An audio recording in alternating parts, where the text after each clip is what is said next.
esteemed members of the Human Rights Council, I am honored to be here today to share my insight both as a survivor and the entrepreneur building a tech for good solution. My name is Breeze Liu, a survivor of deepfake abuse, as well as the founder and CEO of Electo AI, a tech company dedicated to ending online image abuse. We stand at a defining moment in human history. Technology has given us unprecedented power and brought profound transformation. This is an age of massive information and misinformation, a time of both wisdom and ignorance, and an era of both progress and setbacks. With extraordinary technological advancement, we also face immense challenges. In April 2020, my life changed forever. A friend called to tell me that a video of me was circulating on Pornhub. At first, I thought it was a mistake. I had never even visited Pornhub. But when I clicked the link, I saw my face on a pornographic video. The devastation I felt is indescribable. I was humiliated, dehumanized, and overwhelmed with shame.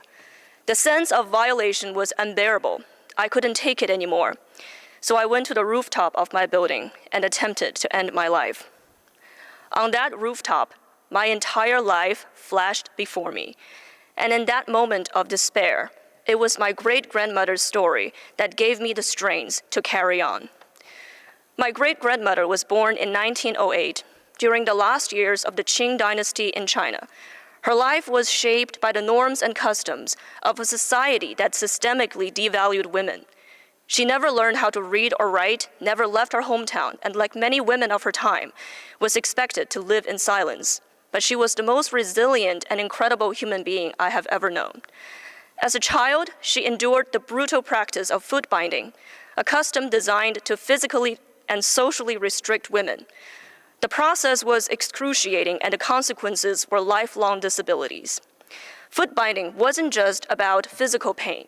It was about controlling women's bodies and reducing their mobility to move freely in the world.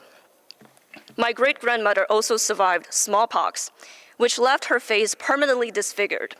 In a society where a woman's value was largely determined by her appearance, this meant she could only marry into a poor family. She lived through the wars, the collapse of an empire, and the change of regimes, all while raising 3 children alone after her husband, my great-grandfather, starved to death in a famine. She endured unimaginable hardship, yet she never gave up. She always held on to hope, even in the darkest times.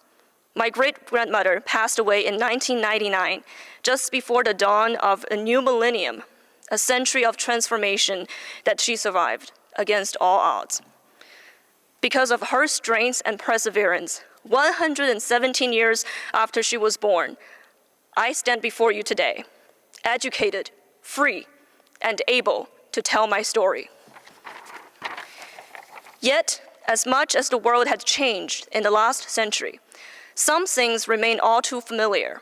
Footbinding may be a relic of the past, but new tools of oppression have emerged. Online abuse, harassment, and the non-consensual distribution of intimate images have become the digital footbinding of our era, designed to control, silence, and humiliate women.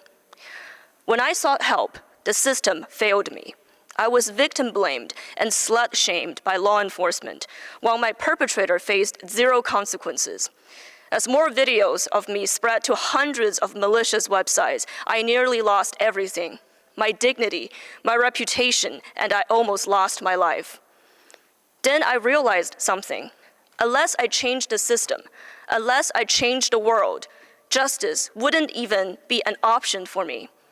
I am a survivor just like my great-grandmother, but I can do more than just survive. I am educated, I am free, I am capable, and I refuse to accept a world where women's bodies remain battlegrounds for exploitation and abuse. Today, 98% of all deepfakes are pornographic and 99% target women. Nearly all of this technology is being weaponized to exploit and dehumanize us. This is a digital form of violence that mirrors the same control and oppression women like my great-grandmother faced a century ago. This needs to change. One of the earliest makers of human civilization was not a tool, not a monument, not even language. It was a healed femur bone. In the animal kingdom, an injury like a broken femur is a death sentence. A creature with shattered leg cannot hunt, cannot escape predators, cannot survive. But in human history, archaeologists discovered a 15,000-year-old femur that was healed, a sign that someone had cared for the wounded, protected them, fed them, and given them time to recover. This is the essence of our civilization. Not strength, not conquest, but compassion. The choice to heal rather than abandon, to uplift rather than discard. If we allow technology to be weaponized for dehumanization, then we are no better than the beast we once rose above. History will not remember us for the tools we built. It will remember us for how we chose to wield it. The internet, AI, and digital tools are not inherently good or evil. They reflect the values of those who control them. The same technology that created a problem can also power its solution. This is what my work at Electo AI is about, building human-centered AI to combat AI abuse. We did not come this far only to regress into darkness. It is time to reclaim our humanity in the digital age. Let history show that when faced with injustice, we did not stand idly by. We fought, we built, we progressed, and we won. The future of human rights in the digital age depends on what we do next, and we are not going back.